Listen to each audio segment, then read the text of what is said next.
Welcome to our channel. Today we how to log into EVgo Smart Membership account for discounted sessions, full guide step by step clearly.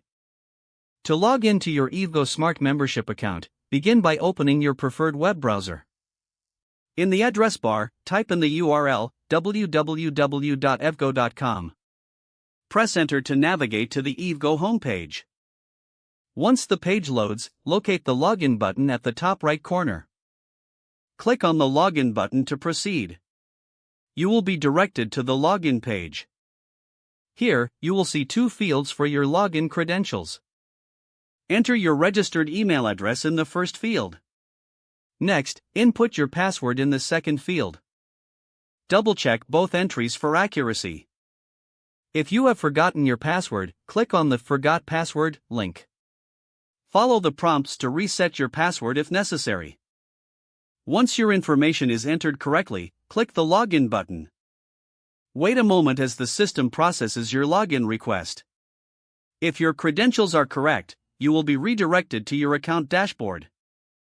Here, you can view your membership benefits and access discounted session rates. If you encounter any issues during login, check your internet connection. Ensure your email and password are correctly typed. If problems persist, consider reaching out to EVgo customer support for assistance.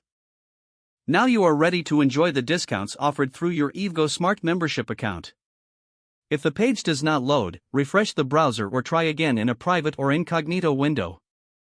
Make sure you are using the correct email address, then retype it carefully to avoid small typos.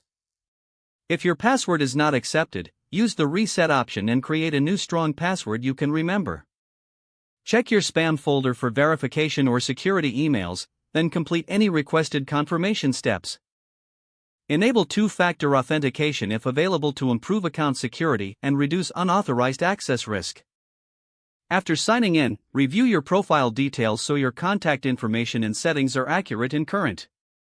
If you see an error message, note it down and try again after restarting your device and internet connection. Log out when you finish, especially on shared devices, to keep your account and payment information secure. Don't forget to like this video and subscribe to our channel for more step-by-step tech guides.